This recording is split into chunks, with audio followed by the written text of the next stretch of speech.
guess you won't need my self-introduction. Oh, I spent...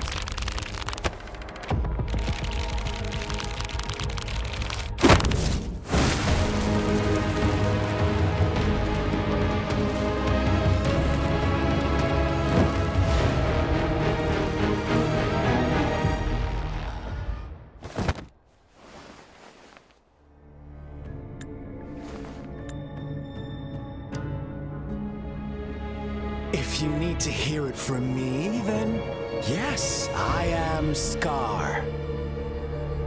Cruel and twisted maniac.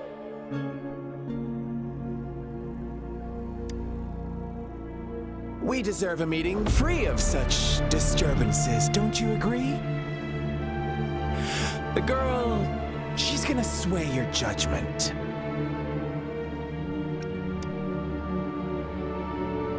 Aw, so you really care about her. Don't worry, I don't plan to make you hate me just yet. She is safe now. Well, let's just enjoy our time together for the moment. Forget about that irrelevant person, will you? I have a lot to share with you. To begin with, I heard you've lost your memories.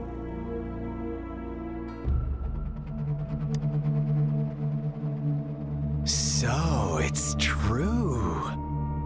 That makes sense, given how fragile you were when you woke up, or I would have questioned the authenticity of those rumors.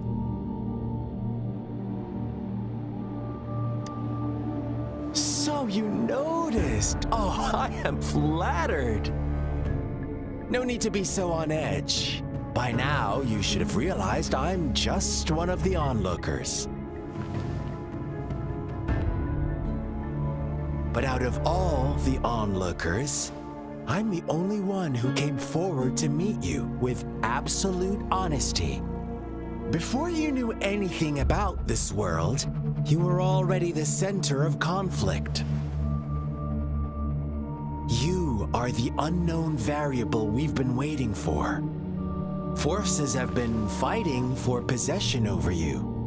From the moment you opened your eyes, everyone you've met, including that girl you care so much about, they all knew how valuable you are. The world is a cruel place. You are a living, breathing person, but you're just a pawn to many. That's why I'm here, because I see you as a dear friend, and I want to tell you the truth. I am so sorry for everything you're about to face. But truth hurts sometimes.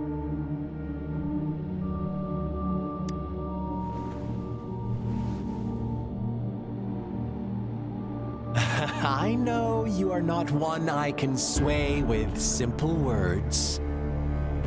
My goal is simple. I just want to deepen our mutual understanding, nothing more. Come on. Observe the surroundings a little more and tell me what you see. As you learn more about this world, your true desires will surface, and our little game will become even more entertaining. And before that, I don't want anyone to disturb my precious alone time with you. That's all. Why do you have to assume we are the culprits? Maybe you should be asking me what actually happened here. I won't tell you everything just yet. That's too boring. As I said, why don't you take a look around and see for yourself? So go ahead. What do you see?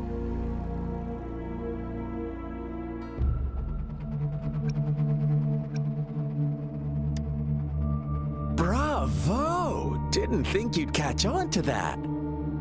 Now, what is the conclusion you've drawn?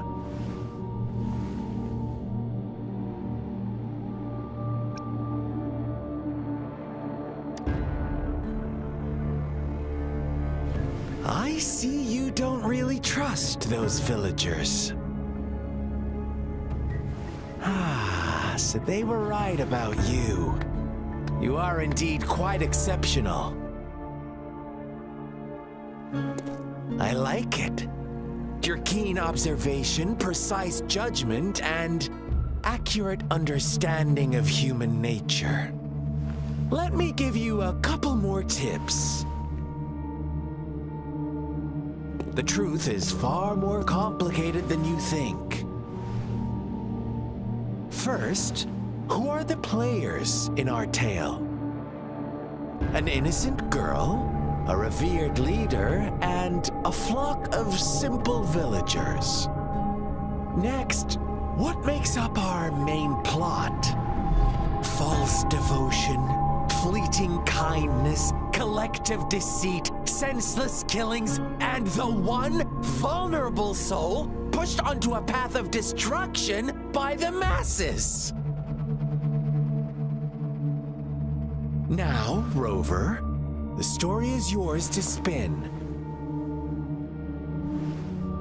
I'm eager to hear your version after you've learned more.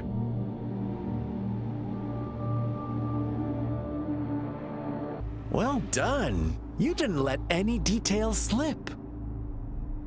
Now, I wonder, what is your takeaway from this story?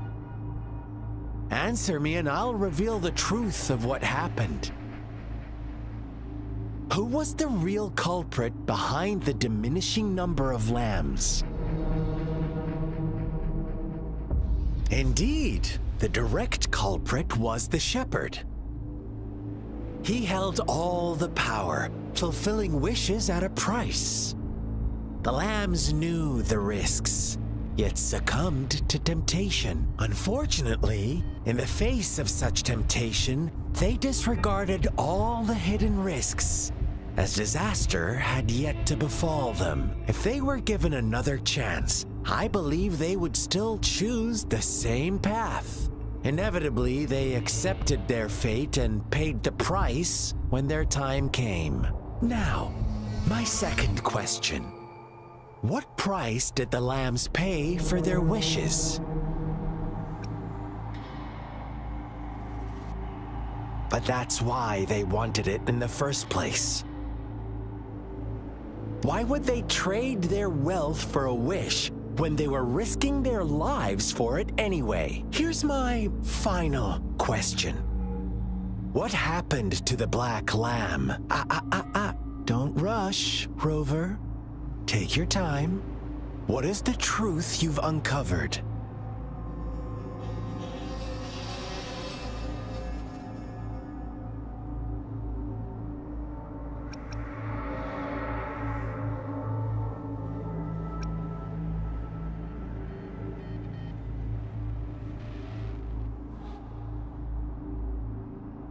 The shepherd was granting wishes by sacrificing the lives of lambs. The flock found out the truth, but chose to be his accomplices, and they willingly offered the black lamb as another sacrifice. That's right! Little lambs cowered and huddled in their village, terrified of the relentless wolf packs. Until a shepherd arrived, bearing the gift of wishes and providing shelter and sustenance. Slowly, the shepherd gained control over the flock, and the lambs lived contented lives. But this is not the end of our story. The shepherd found the solitary black lamb in his flock and offered to grant any wish it desired. In exchange, he wanted one of its companions as a sacrifice. The black lamb refused, and it was shunned by its flock, left without shelter or sustenance. After the black lamb's exile, more lambs continued to vanish. The shepherd then blamed the black lamb for breaking the rules and withheld his wish-granting power as punishment.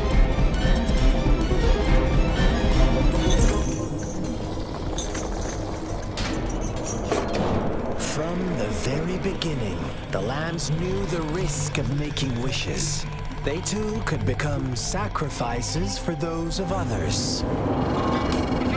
But they always believed it wouldn't be them. Meanwhile, some lambs reasoned that since they had already risked being sacrificed for someone else's wish, it was then only fair to pass on that risk for a chance at fulfilling their own desires. And so they continued to play the game. They all knew the consequences, but chose to remain silent. Fearful, yet greedy, they followed the shepherd's orders and made wishes again and again. Until one day, a brave black lamb spoke up, shattering the flock's facade, their illusion of a peaceful and happy life.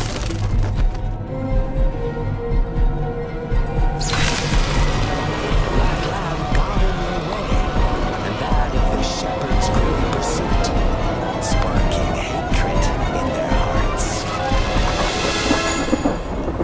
Suddenly, they could no longer ignore the blood and ashes of past sacrifices littering the ground.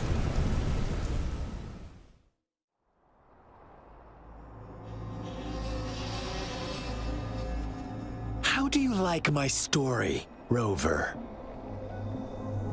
What really happened here? I suppose you already have it figured out? The black lamb who rebelled against the rules, and the white lambs who succumbed to their greed. The innocent maiden sacrificed, and the villagers who turned on each other in a ruthless frenzy. They had it coming. All the shepherd had to do was execute the rebel. That's how he kept the flock in check and maintained the status quo. Fun answer, but no, not even close. I was never the shepherd, never will be. You and I, we are the black lamb, the one who breaks the rules. Interesting, Rover. I'm liking you more and more. Well then, let's see if this black lamb is going to end up like you say.